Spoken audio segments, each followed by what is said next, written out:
लीजिए सुनिए मुंशी प्रेमचंद के लिखे कथा संग्रह मानसरोवर 6 की कहानी रानी सारंधा। मेरी यानी समीर गोस्वामी की आवाज में। अंधेरी रात के सन्नाटे में धसान नदी चट्टानों से टकराती हुई ऐसी सुहावनी मालूम होती थी जैसे घुमुर घुमुर करती हुई चक्कियां। नदी के दाहिने तट पर एक टीला है। उस पर एक पुराना दुर्ग बना हुआ है जिसको जंगली वृक्षों ने घेर रखा है।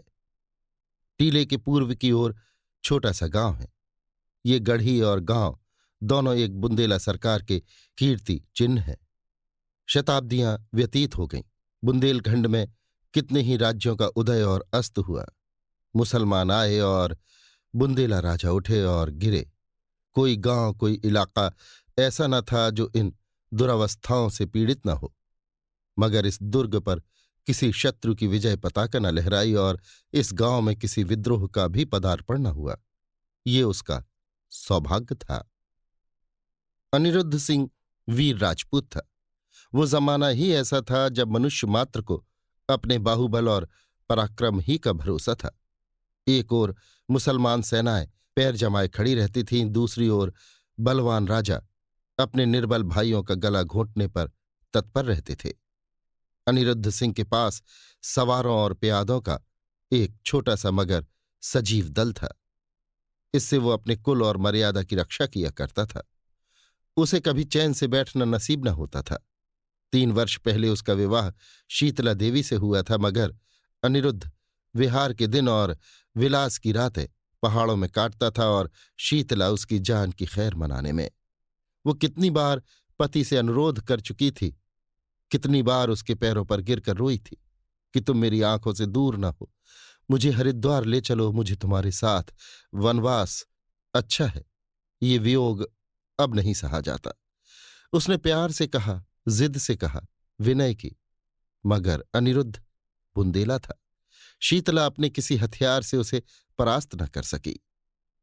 अंधेरी रात थी, सारी दुनिया सोती थी, तारे आकाश में जागते थे। शीतला देवी पलंग पर पड़ी करवटें बदल रही थी और उसकी ननद सारंधा फर्श पर बैठी मधुर स्वर से गाती थी, बिन रघुवीर कटत नहीं रैन। शीतला ने कहा, जी न जलाओ, क्या तुम्हें भी नींद नहीं आती? सारंधा, तुम्हें लोरी सुना रही हूं। शीतला, मेरी आंखों से तो नींद लोप हो गई। सारंधा, किसी को ढूंढने गई होगी। इतने में द्वार खुला और एक गठे हुए बदन के रूपवान पुरुष ने भीतर प्रवेश किया। वो अनिरुद्ध था। उसके कपड़े भीगे हुए थे और बदन पर कोई हथियार न था। शीतला चारपाई से उतरकर जमीन पर बैठ गई। सारंधा ने पूछा, भैया ये कपड़े भीगे क्यों हैं? अनिरुद्ध, नदी तैर कर आया हूं। सारंधा, हथियार क्या हुए? अनिरुद्ध, छिन गए।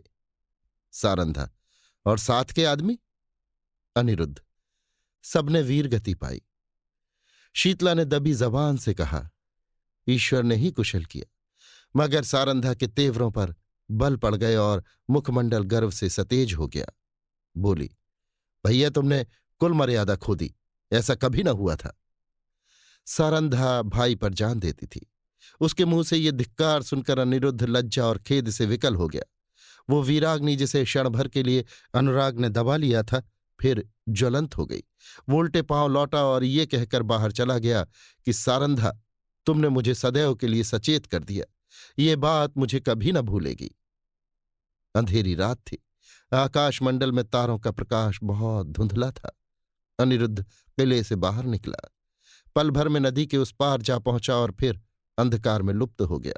शीतला उसके पीछे पीछे किले की दीवारों तक आई, मगर जब अनिरुद्ध छलांग मारकर बाहर कूद पड़ा तो वो विरहणी चट्टान पर बैठकर रोने लगी।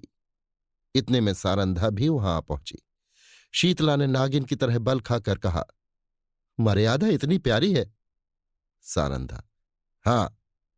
शीतला, अपना पति होता तो हृदय में छिपा लेती। सारंधा, ना, छाती में छुरा चुभा देती। शीतला ने ऐंठ कर कहा, चोली में छिपाती फिरोगी? मेरी बात गृह में बांध लो। सारंधा, जिस दिन ऐसा होगा मैं भी अपना वचन पूरा कर दिखाऊंगी। इस घटना के 3 महीने पीछे अनिरुद्ध मेहरौनी को जीत करके लौटा और साल भर पीछे सारंधा का विवाह ओरछा के राजा चंपत राय से हो गया। मगर उस दिन की बातें दोनों महिलाओं के हृदय स्थल में कांटे की तरह खटकती रहीं। राजा चंपत राय बड़े प्रतिभाशाली पुरुष थे। सारी बुंदेला जाति उनके नाम पर जान देती थी और उनके प्रभुत्व को मानती थी। गद्दी पर बैठते ही उन्होंने मुगल बादशाहों को कर देना बंद कर दिया और वे अपने बाहुबल से राज्य विस्तार करने लगे। मुसलमानों की सेनाएं बार बार उन पर हमले करती थी पर हार कर लौट जाती थी। यही समय था जब अनिरुद्ध ने सारंधा का चंपत राय से विवाह कर दिया। सारंधा ने मुंह मांगी मुराद पाई। उसकी ये अभिलाषा कि मेरा पति बुंदेला जाति का कुल तिलक हो पूरी हुई।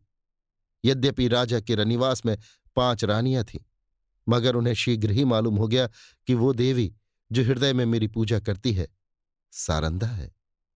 परंतु कुछ ऐसी घटनाएं हुई कि चंपत राय को मुगल बादशाह का आश्रित होना पड़ा। वे अपना राज्य अपने भाई पहाड़ सिंह को सौंपकर दिल्ली चले गए। ये शाहजहां के शासनकाल का अंतिम भाग था। शहजादा दारा शिकोह राजकीय कार्यों को संभालते थे। युवराज की आंखों में शील था और चित्त में उदारता। उन्होंने चंपत राय की वीरता की कथाएं सुनी थी, इसलिए उनका बहुत आदर सम्मान किया और कालपी की बहुमूल्य जागीर उनको भेंट की, जिसकी आमदनी 9 लाख थी। ये पहला अवसर था कि चंपत राय को आए दिन की लड़ाई झगड़े से निवृत्ति मिली और उसके साथ ही भोग विलास का प्राबल्य हुआ। रात दिन आमोद प्रमोद की चर्चा रहने लगी। राजा विलास में डूबे, रानियां जड़ाऊ गहनों पर रींझी, मगर सारंधा इन दिनों बहुत उदास और संकुचित रहती। वो इन रहस्यों से दूर दूर रहती। ये नृत्य और गान की सभाओं से सूनी प्रतीत होती। एक दिन चंपत राय ने सारंधा से कहा, सारन, तुम उदास क्यों रहती हो? मैं तुम्हें कभी हंसते नहीं देखता। क्या मुझसे नाराज हो? सारंधा की आंखों में जल भर आया। बोली, स्वामी जी, आप क्यों ऐसा विचार करते? जहां आप प्रसन्न हैं वहां मैं भी खुश हूं। चंपत राय, मैं जब से यहां आया हूं मैंने तुम्हारे मुख कमल पर कभी मनोहारिणी मुस्कुराहट नहीं देखी। तुमने कभी अपने हाथों से मुझे बीड़ा नहीं खिलाया, कभी मेरी पाग नहीं संवारी, कभी मेरे शरीर पर शस्त्र न सजाए। कहीं प्रेमलता मुरझाने तो नहीं लगी? सारंधा, प्राणनाथ, आप मुझसे ऐसी बात पूछते हैं जिसका उत्तर मेरे पास नहीं है। यथार्थ में इन दिनों मेरा चित्त उदास रहता है। मैं बहुत चाहती हूं कि खुश रहूं, मगर बोझ सा हृदय पर धरा रहता है।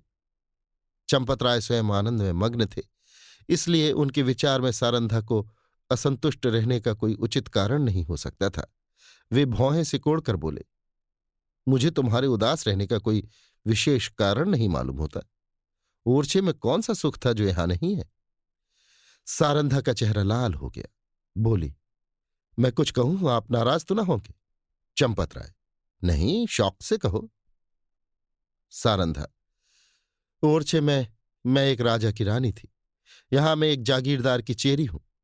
ओरछे में वो थी जो अवध में कौशल्या थी। यहां मैं बादशाह के एक सेवक की स्त्री हूं। जिस बादशाह के सामने आज आप आदर से सिर झुकाते हैं वो कल आपके नाम से कांपता था। रानी से चेरी होकर भी प्रसन्नचित्त होना मेरे वश में नहीं है। आपने ये पद और ये विलास की सामग्रियां बड़े महंगे दामों मोल ली हैं। चंपत राय के नेत्रों पर से एक पर्दा सा हट गया। वे अब तक सारंधा की आत्मिक उच्चता को न जानते थे। जैसे बे माँ बाप का बालक मां की चर्चा सुनकर रोने लगता है, उसी तरह ओरछे की याद से चंपत राय की आंखें सजल हो गईं। उन्होंने आदरयुक्त अनुराग के साथ सारंधा को हृदय से लगा लिया। आज से उन्हें फिर उसी उजड़ी बस्ती की फिक्र हुई जहां से धन और कीर्ति की अभिलाषाएं खींच लाई थी। मां अपने खोए हुए बालक को पाकर निहाल हो जाती है। चंपत राय के आने से बुंदेलखंड निहाल हो गया। ओरछे के भाग जागे, नौबतें बजने लगीं और फिर सारंधा के कमल नेत्रों में जातीय अभिमान का आभास दिखाई देने लगा। यहां रहते रहते महीनों बीत गए। इस बीच में शाहजहां बीमार पड़ा। पहले से ईर्ष्या की अग्नि दहक रही थी। ये खबर सुनते ही ज्वाला प्रचंड हुई। संग्राम की तैयारियां होने लगीं। शहजादे मुराद और मुहीउद्दीन अपने अपने दल सजाकर दक्षिण से चले। वर्षा के दिन थे। उर्वरा भूमि रंग बिरंग के रूप भरकर अपने सौंदर्य को दिखाती थी। मुराद और मुहीउद्दीन उमंगों से भरे हुए कदम बढ़ाते चले आ रहे थे, यहां तक कि धौलपुर के निकट चंबल के तट पर आ पहुंचे। परंतु यहां उन्होंने बादशाही सेना को अपने शुभागमन के निमित्त तैयार पाया। शहजादे अब बड़ी चिंता में पड़े। सामने अगम्य नदी लहरें मार रही थी, किसी योगी के त्याग के सदृश। विवश होकर चंपतराय के पास संदेश भेजा कि खुदा के लिए आकर हमारी डूबती हुई नाव को पार लगाइए। राजा ने भवन में जाकर सारंधा से पूछा, इसका क्या उत्तर दूं? सारंधा, आपको मदद करनी होगी। चंपतराय, उनकी मदद करना दाराशिकोह से वैर लेना है। सारंधा, ये सत्य है, परंतु हाथ फैलाने की मर्यादा भी तो निभानी चाहिए। चंपतराय, प्रिय, तुमने सोचकर जवाब नहीं दिया। सारंधा, प्राणनाथ, मैं अच्छी तरह जानती हूं कि ये मार्ग कठिन है और अब हमें अपने योद्धाओं का रक्त पानी के समान बहाना पड़ेगा, परंतु हम अपना रक्त बहाएंगे और चंबल की लहरों को लाल कर देंगे। विश्वास रखिए कि जब तक नदी की धारा बहती रहेगी वो हमारे वीरों का कीर्तिगान करती रहेगी। जब तक बुंदेलों का एक भी नाम लेवा रहेगा, ये रक्त बिंदु उसके माथे पर केशर का तिलक बनकर चमकेंगे। वायुमंडल में मेघराज की सेनाएं उमड़ रही थीं। ओरछे के किले से बुंदेलों की एक काली घटा उठी और वेग के साथ चंबल की तरफ चली। प्रत्येक सिपाही वीर रस से झूम रहा था। सारंधा ने दोनों राजकुमारों को गले से लगा लिया और राजा को पान का बीड़ा देकर कहा, बुंदेलों की लाज अब तुम्हारे हाथ है। आज उसका एक एक अंग मुस्कुरा रहा है और हृदय हुलसित है। बुंदेलों की ये सेना देखकर शहजादे फूले न समाये। राजा वहां के अंगुल अंगुल भूमि से परिचित थे। उन्होंने बुंदेलों को तो एक आड़ में छिपा दिया और वे शहजादों की फौज को सजाकर नदी के किनारे किनारे पश्चिम की ओर चले। दाराशिकोह को भ्रम हुआ कि शत्रु किसी अन्य घाट से नदी उतरना चाहता है। उन्होंने घाट पर से मोर्चे हटा लिए। घाट में बैठे हुए बुंदेले उसी ताक में थे। बाहर निकल पड़े और उन्होंने तुरंत ही नदी में घोड़े डाल दिए। चंपतराय ने शहजादा दाराशिकोह को भुलावा देकर अपनी फौज घुमा दी और वो बुंदेलों के पीछे चलता हुआ उसे पार उतार लाया। इस कठिन चाल में 7 घंटों का विलंब हुआ, परंतु जाकर देखा तो 700 बुंदेलों की लाशें तड़प रही थीं। राजा को देखते ही बुंदेलों की हिम्मत बंध गई। शहजादों की सेना ने भी अल्लाह अकबर की ध्वनि के साथ धावा किया। बादशाही सेना में हलचल पड़ गई। उनकी पंक्तियां छिन्न भिन्न हो गई। हाथों हाथ लड़ाई होने लगी, यहां तक कि शाम हो गई। रणभूमि रुधिर से लाल हो गई और आकाश में अंधेरा हो गया। घमासान की मार हो रही थी। बादशाही सेना शहजादों को दबाए आती थी। अकस्मात पश्चिम से फिर बुंदेलों की एक लहर उठी और इस वेग से बादशाही सेना की पुष्ट पर टकराई कि उसके कदम उखड़ गए। जीता हुआ मैदान हाथ से निकल गया। लोगों को कुतूहल था कि ये दैवी सहायता कहां से आई।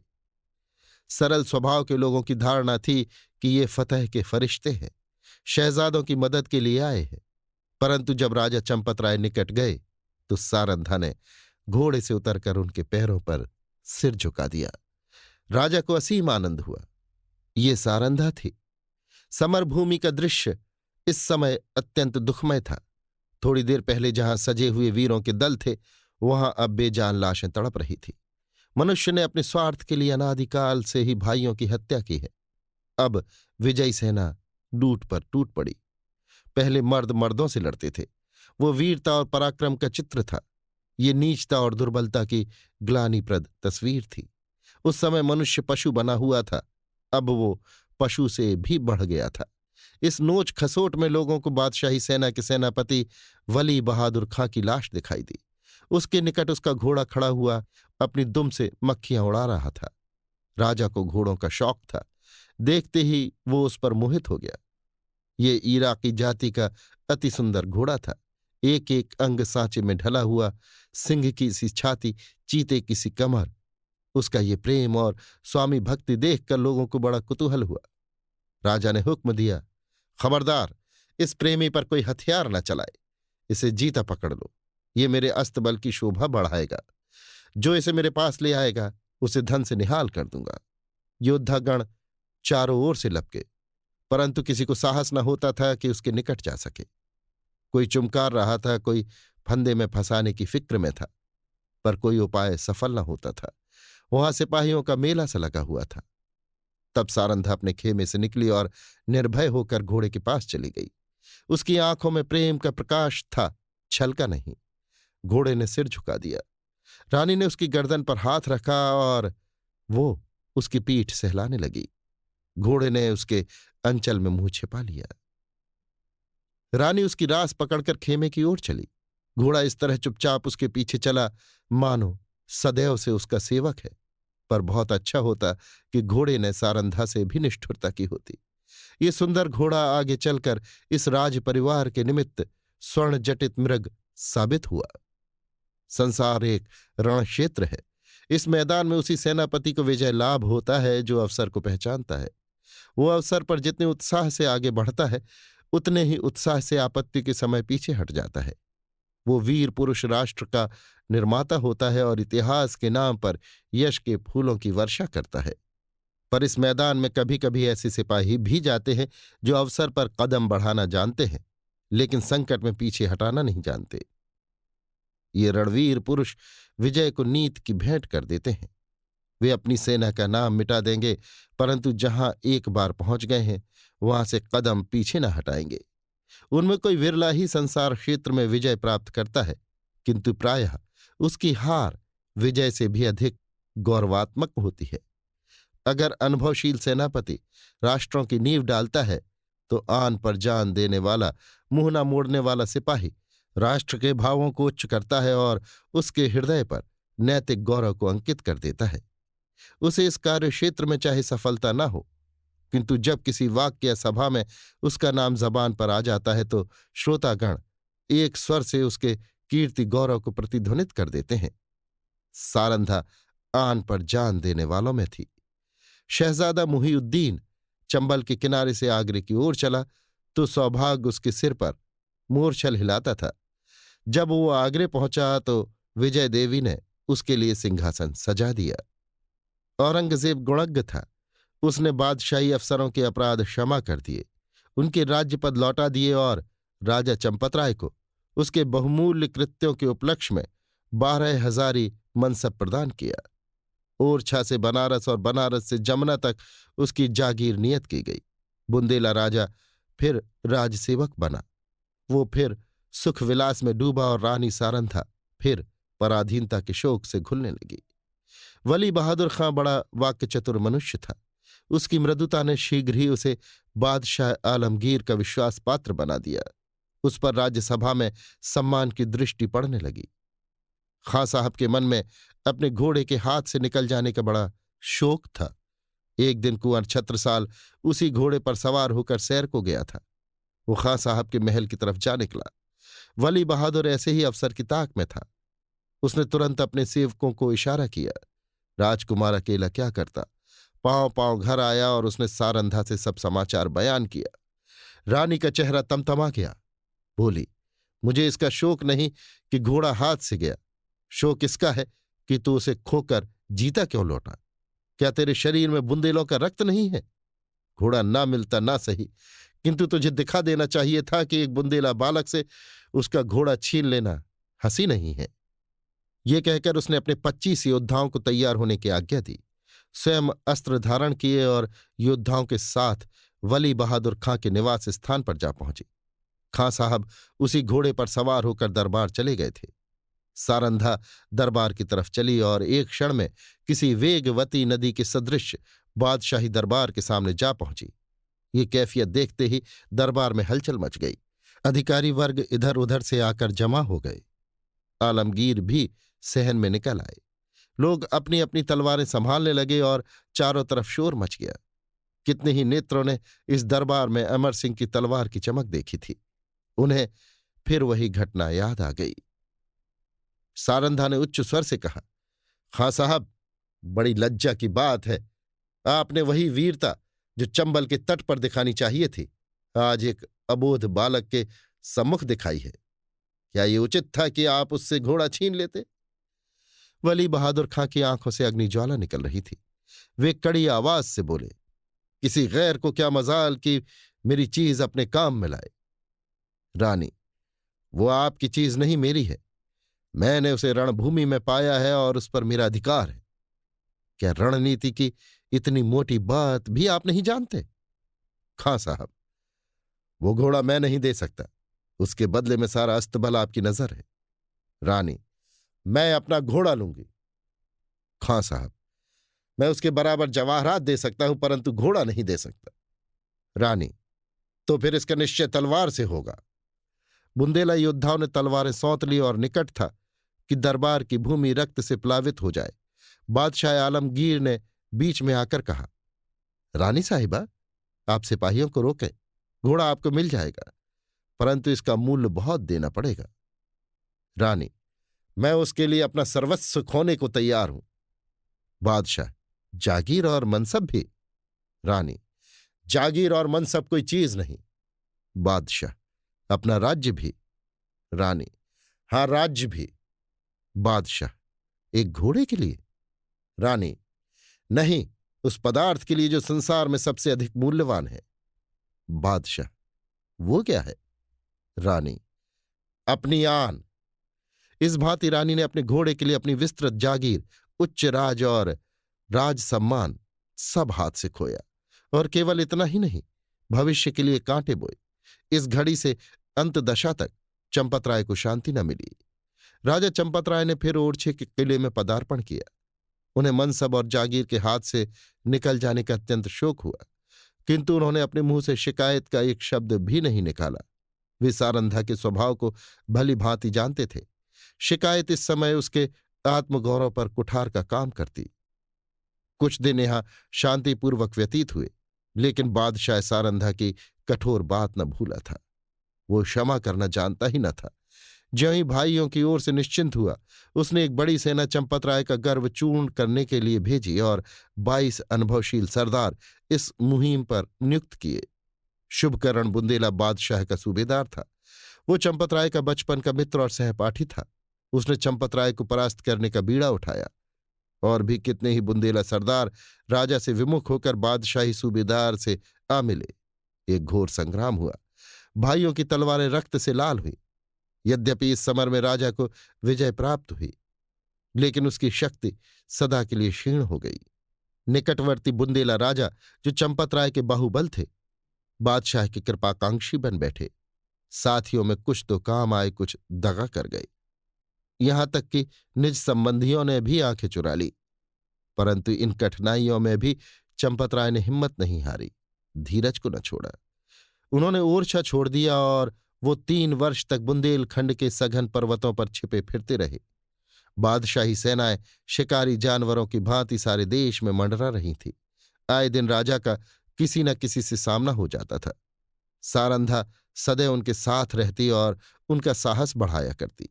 बड़ी बड़ी आपत्तियों में जबकि धैर्य लुप्त हो जाता और आशा साथ छोड़ देती, आत्मरक्षा का धर्म उसे संभाले रहता है। 3 साल के बाद अंत में बादशाह के सूबेदारों ने आलमगीर को सूचना दी कि इस शेर का शिकार आपके सिवाय और किसी से न होगा। उत्तर आया कि सेना को हटा लो और घेरा उठा लो। राजा ने समझा संकट से निवृत्ति हुई, पर वो बात शीघ्र ही भ्रमात्मक सिद्ध हो गई। 3 सप्ताह से बादशाही सेना ने ओरछा घेर रखा है।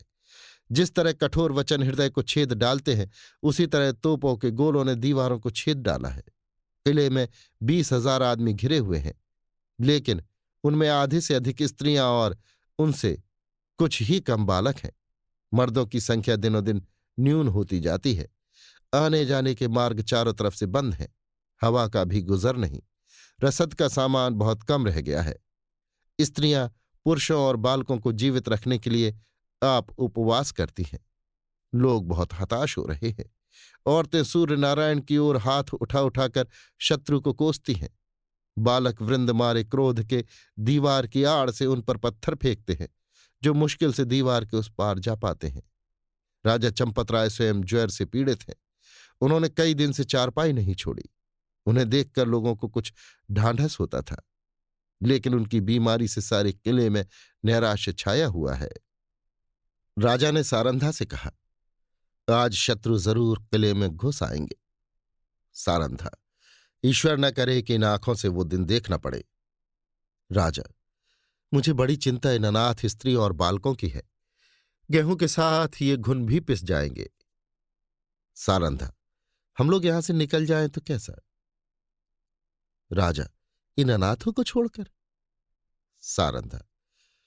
इस समय इन्हें छोड़ देने में ही कुशल है। हम ना होंगे तो शत्रु इन पर कुछ दया ही करेंगे। राजा।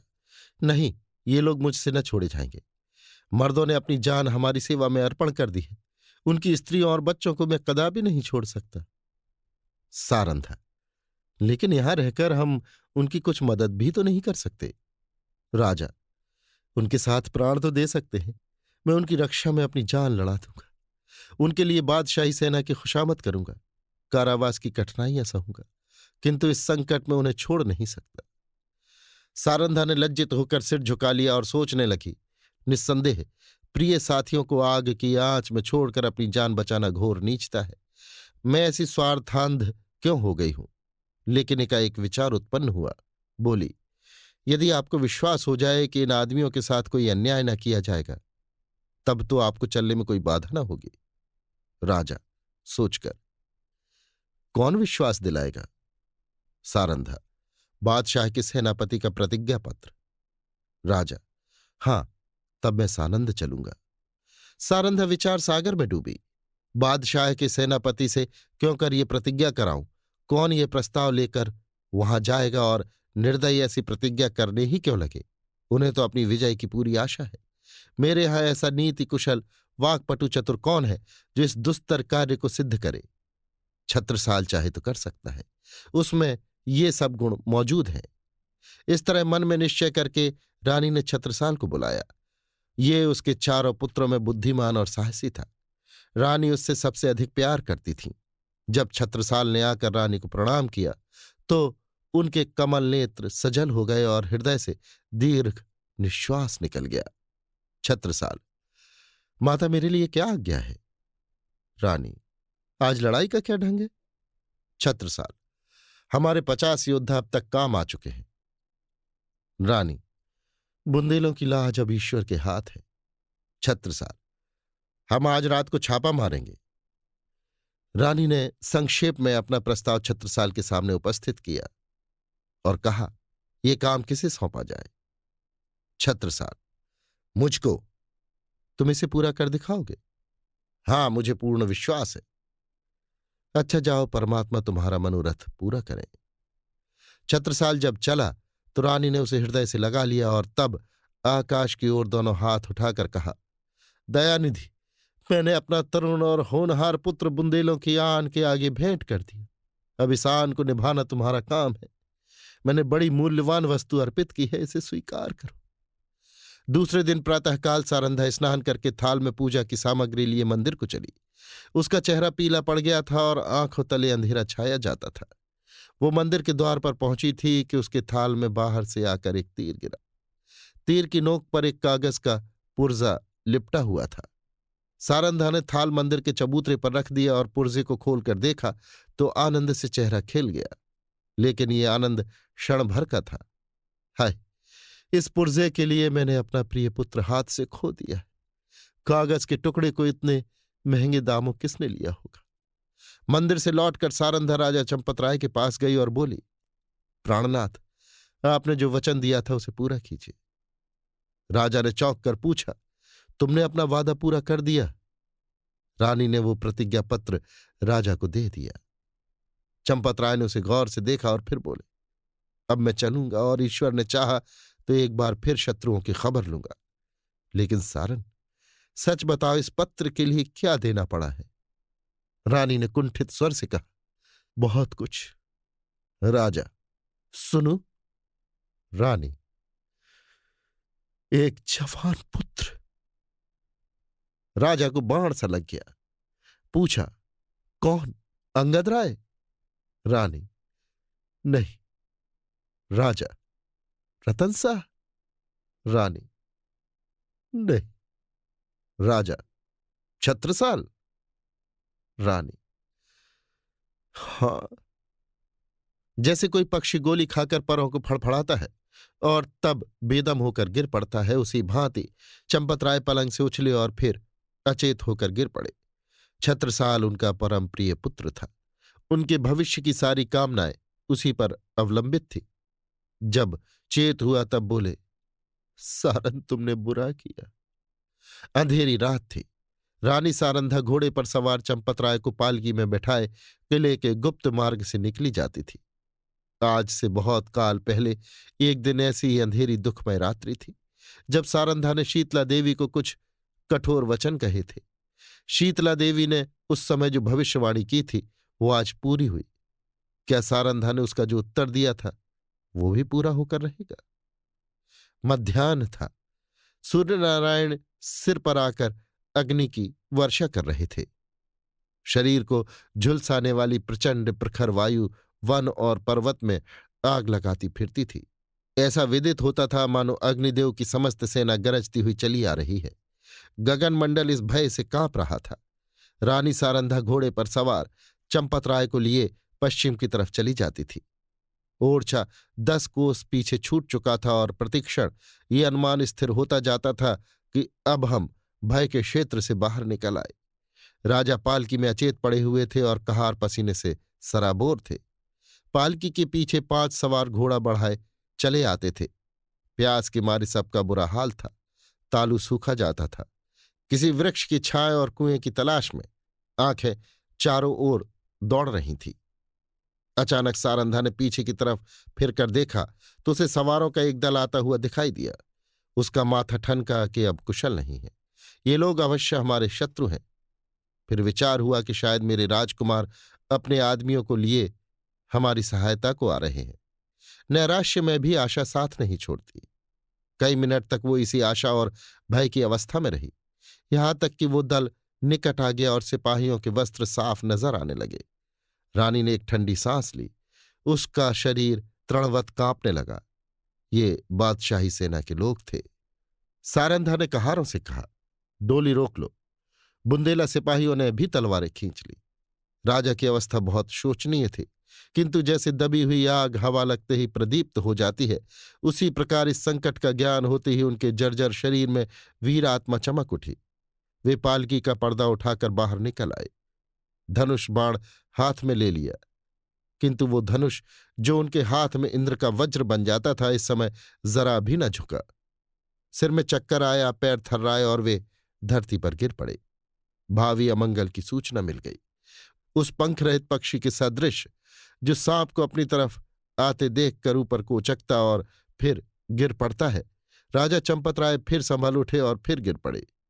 सारंधा ने उन्हें संभाल कर बैठाया और रोकर बोलने की चेष्टा की, परंतु मुंह से केवल इतना निकला, प्राणनाथ। इसके आगे मुंह से एक शब्द भी न निकल सका। आन पर मरने वाली सारंधा इस समय साधारण स्त्रियों की भांति शक्तिहीन हो गई, लेकिन एक अंश तक ये निर्बलता स्त्री जाति की शोभा है। चंपत राय बोले, सारन देखो, हमारा एक वीर जमीन पर गिरा।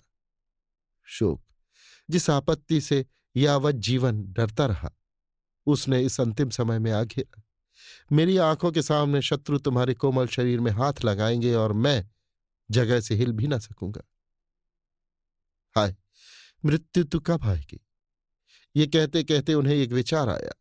तलवार की तरफ हाथ बढ़ाया, मगर हाथों में दम न था। तब सारंधा से बोले, प्रिय, तुमने कितने ही अवसरों पर मेरी आन निभाई। इतना सुनते ही सारंधा के मुरझाए हुए मुख पर लाली दौड़ गई। आंसू सूख गए। इस आशा ने कि मैं पति के कुछ काम आ सकती हूं, उसके हृदय में बल का संचार कर दिया। वो राजा की ओर विश्वासोत्पादक भाव से देखकर बोली, ईश्वर ने चाहा तो मरते दम तक निभाऊंगी। रानी ने समझा राजा मुझे प्राण देने का संकेत कर रहे। चंपत राय, तुमने मेरी बात कभी नहीं टाली। सारंधा, मरते दम तक न टालूंगी। राजा, यही मेरी अंतिम याचना है, इसे अस्वीकार न करना। सारंधा ने तलवार को निकालकर अपने वक्षस्थल पर रख लिया और कहा, यह आपकी आज्ञा नहीं है। मेरी हार्दिक अभिलाषा है कि मरूं तो यह मस्तक आपके पद कमलों पर हो। चंपत राय, तुमने मेरा मतलब नहीं समझा। क्या तुम मुझे इसलिए शत्रुओं के हाथ में छोड़ जाओगी कि मैं बेड़ियां पहने हुए दिल्ली की गलियों में निंदा का पात्र बनूं? रानी ने जिज्ञासा की दृष्टि से राजा को देखा। वो उनका मतलब न समझी। राजा, मैं तुमसे एक वरदान मांगता हूं। रानी, सहर्ष मांगी। राजा, ये मेरी अंतिम प्रार्थना है। जो कुछ कहूंगा करोगी? रानी, सिर के बल करूंगी। राजा, देखो तुमने वचन दिया है, इनकार न करना। रानी कांप कर, आपके कहने की देर है। राजा, अपनी तलवार मेरी छाती में चुभा दो। रानी के हृदय पर वज्रपात सा हो गया। बोली, जीवननाथ। इसके आगे वो और कुछ न बोल सकी। आंखों में नैराश्य छा गया। राजा, मैं बेड़ियां पहनने के लिए जीवित नहीं रहना चाहता। रानी, मुझसे ये कैसे होगा? पांचवा और अंतिम सिपाही धरती पर जा गिरा। राजा ने झुंझला कर कहा, इसी जीवन पर आन निभाने का गर्व था? बादशाह के सिपाही राजा की तरफ लपके। राजा ने नैराश्यपूर्ण भाव से रानी की ओर देखा। रानी क्षण भर अनिश्चित रूप से खड़ी रही, लेकिन संकट में हमारी निश्चयात्मक शक्ति बलवान हो जाती है। निकट था कि सिपाही लोग राजा को पकड़ लें कि सारंधा ने दामनी की भांति लपक कर तलवार राजा के हृदय में चुभा दी। प्रेम की नाव प्रेम के सागर में डूब गई। राजा के हृदय से रुधिर की धारा निकल रही थी, पर चेहरे पर शांति छाई हुई थी। कैसा हृदय है! वो स्त्री जो अपने पति पर प्राण देती थी, आज उसकी प्राणघातिका है। जिस हृदय से आलिंगित होकर उसने यौवन सुख लूटा, जो हृदय उसकी अभिलाषाओं का केंद्र था, जो हृदय उसके अभिमान का पोषक था, उसी हृदय को सारंधा की तलवार छेद रही है। किसी स्त्री की तलवार से ऐसा काम हुआ है? आत्माभिमान का कैसा विषादमय अंत है! उदयपुर और मारवाड़ के इतिहास में भी आत्मगौरव की ऐसी घटनाएं नहीं मिलती। बादशाह सिपाही सारंधा का ये साहस और धैर्य देखकर दंग रह गए। सरदार ने आगे बढ़कर कहा, रानी साहिबा, खुदा गवाह है, हम सब आपके गुलाम हैं। आपका जो हुक्म हो उसे बसरो चश्म बजा लाएंगे। सारंधा ने कहा, अगर हमारे पुत्रों में से कोई जीवित हो तो ये दोनों लाशें उसे सौंप देना। ये कहकर उसने वही तलवार अपने हृदय में चुभा ली। जब वो अचेत होकर धरती पर गिरी तो उसका सिर राजा चंपत राय की छाती पर था। अभी आप सुन रहे थे मुंशी प्रेमचंद के लिखे कथा संग्रह मानसरोवर 6 की कहानी रानी सारंधा, मेरी यानी समीर गोस्वामी की आवाज में।